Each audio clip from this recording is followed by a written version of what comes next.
In this segment, I'm going to talk about photographing a high school senior guy, and it was all done at this location. They lived in a duplex or quadplex or apartment building, or I don't know what it is, condo. And it might seem like this is an impossible task to get anything decent from here, but just the opposite. I had a whole bunch of variety, and I'll show you all the different places we worked, all within about 50 feet of each other. So I didn't do anything in front of the house, but inside in the backyard, there's like a little courtyard, and that's where I worked. And there are a whole bunch of places that we can work here, and I'll be showing you every little nook and cranny that I worked with.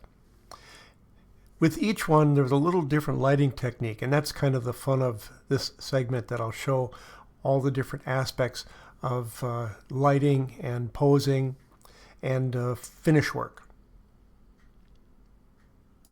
And as I said before, all of the photographs that you're about to see were created within a circle of about 50 feet. A good place to start is to get a gray card reading. Now I'm going to be using flash for a lot of these photographs, so it's not entirely necessary to do that because flash itself is a good, clean, and consistent light source. But it's always a good idea to do this if you're working with existing light, because you don't know if it's going to be blue, green, white, whatever. I put a gray card patch on the back of my lens cap so that I always have it with me. So starting here, I really liked the accent light on the side of his face caused by the sun behind him, and then the softbox was to our left. I work with the TTL flash softbox with a Canon speedlight inside of it. I work in the evening, so it's plenty of power. But by moving him just a few feet, I found a better place. I liked the lines of the fence in the background, that perspective line from the top of the fence and the bottom of the fence kind of leading you to the left, which is fine. I liked that a lot. So I prefer this side of the fence more so than the other side. But he's too small in the image. I goofed and I should have come in closer, but I didn't. So I'll show a way to fix that. So I transformed him larger. Now, yes, I should have photographed him this way. I should have come in closer, but I didn't. And a lot of what we have to do is to correct mistakes, whether those mistakes are unavoidable or not. A few feet to the right of where we photographed him by that lamppost was this step. And I thought, oh, that might be something good to work with. So I had him sit down there. The problem with this photograph, though, is everything is kind of mid-key, but his shoes, his tennis shoes, are really bright. So it's easy enough to do to just darken them. You might want to select them first and then darken it with brightness and contrast or burning. There are a couple of ways to do it, but whatever, it's necessary to do that because you don't want something to compete with the face. And another way to avoid that problem is just to avoid the tennis shoes by changing the composition or cropping in closer. But here I switched to a horizontal composition and that automatically took care of the shoes. And about 10 feet farther in behind where he was sitting, we had this chain link fence on a basketball, or no, it looks like a tennis court. This is the final lighting setup that I ended up with, but I'll show what it looked like without these modifications. So before I did anything, I just snapped this before picture, and as you can see, the lighting is really bad here. There's no direction on the front of his face. It's mostly coming from behind him because that's where the setting sun sky was.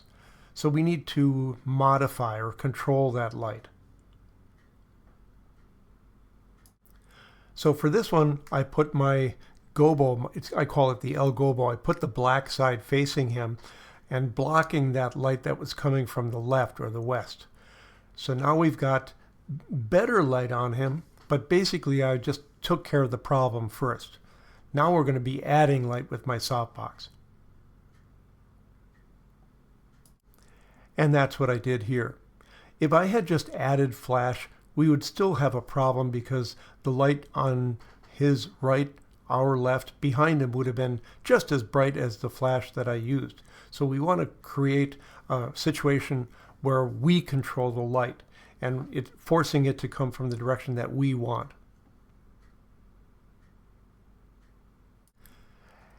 And this is a before and after, showing the before uncontrolled light and then after with all the light modifications, blocking and then adding. On the previous photographs, I included too much background. Someone once said, if your photographs aren't good enough, you're not close enough. So that's what I did here. I came in closer, had him sit on the ground, and we have a stronger, cleaner photograph. Now, most of the time, I use short light. That would be light coming from the short side of the face to light the front planes of the face. And that's flattering for most people. And I'm going to just take a wild guess and say 90% of the time that's what I do and that's what I prefer. But it's not always the case. This would be broad light because we're lighting the broad or the wider side of the face that we see. And I prefer this. And he actually looks a little thinner in the face because we've got shadow on the far side. Before, we lit the front planes of his face and the lighting was not contrasty enough to sculpt his face.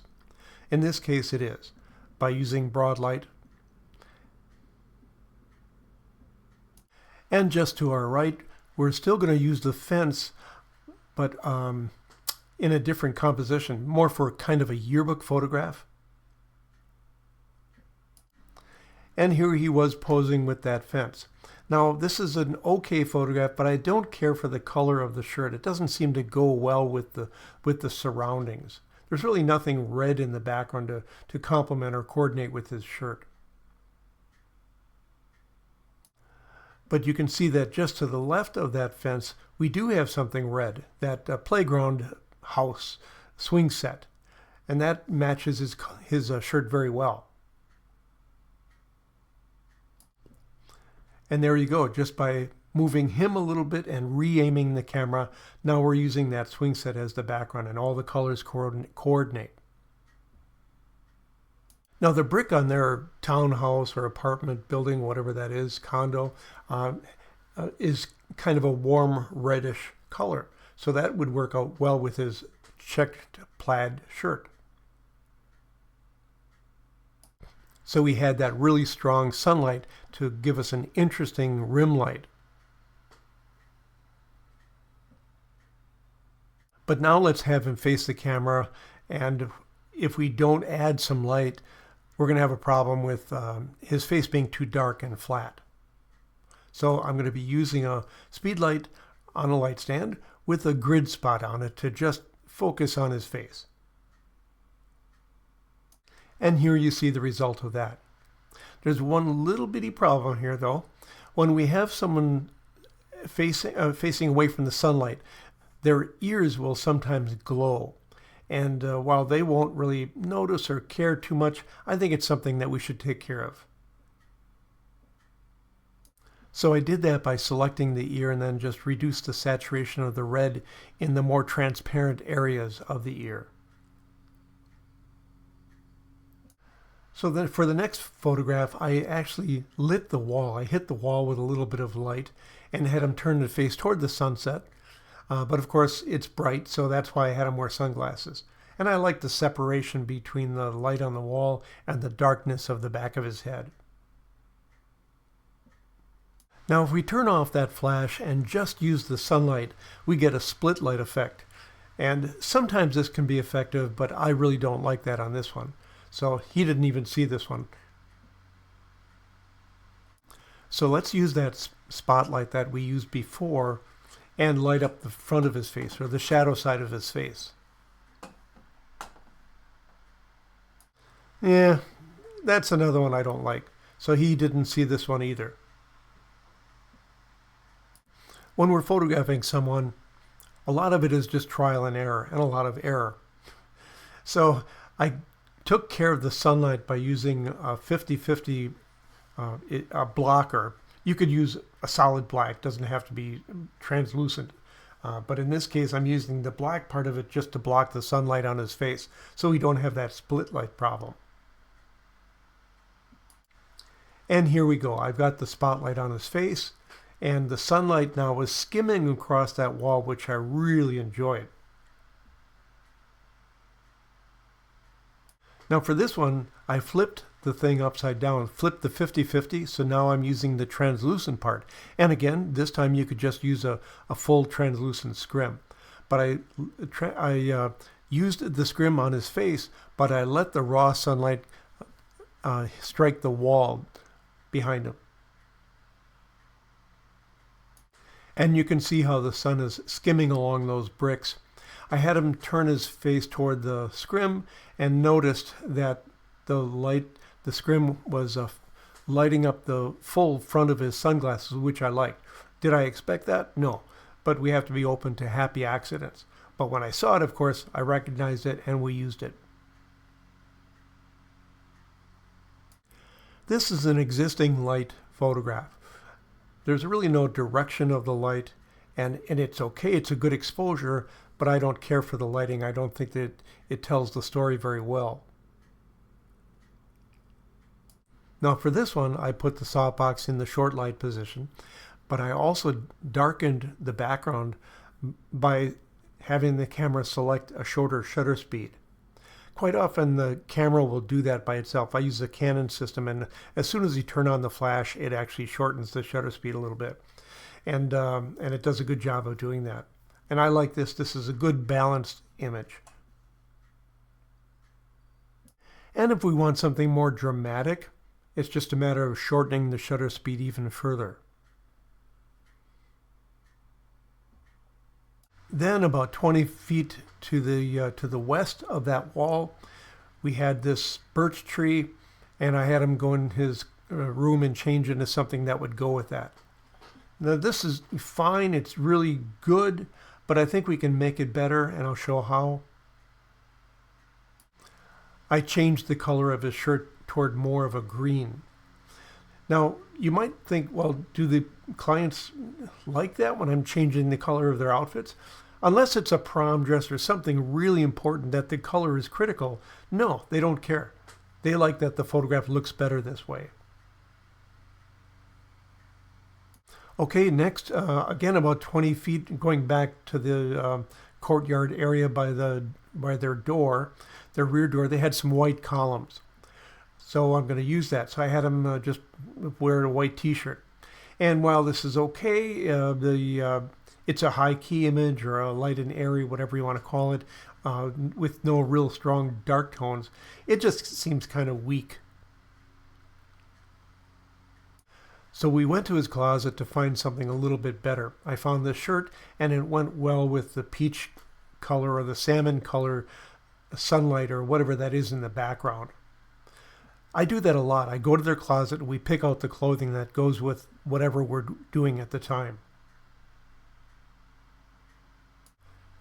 I used a long lens on this to get the angles to make this look this way. This is 95% there. It's a little anal to do what I did in the next photograph. But I removed the sidewalks to our right so that we'd have more of a balanced look. Now I like to make things help tell the story, and this may be reaching a little bit, but because he's got the NASA logo stickers or things on his shirt, I kind of went with something that I think looks like a rocket, in that the sidewalk has that rocket shape. Okay, a bit of a stretch, but that's the way I saw it. So I hope you got something out of this. So later, after I took this picture, we went back to this spot to photograph him when he was wearing a different shirt. So I'm all about matching the outfit to something in the background. Well, he doesn't coordinate with the playground house that so much, but I made sure that enough blue sky was showing so that there would be something in the photograph that would echo the colors that he's wearing. And here he's got the ukulele, which matches the background playground equipment. And there's that little railing that matches the color of his shirt. So I'm happy with this. And now it's later in the evening, the street light turned on, and we're going to be working right there. So I obviously got down low to show not only him, but also the street light. I lit it with my softbox, but I was a little concerned about that because he's being lit by soft light, but the street light is hard, and the two don't really go perfectly together. So here he's lit by just the speed light without the softbox, and that jives a little bit better. It's a minor thing, and of course we know he's not being lit by the street light, but you want to have everything kind of tell the same story lighting-wise.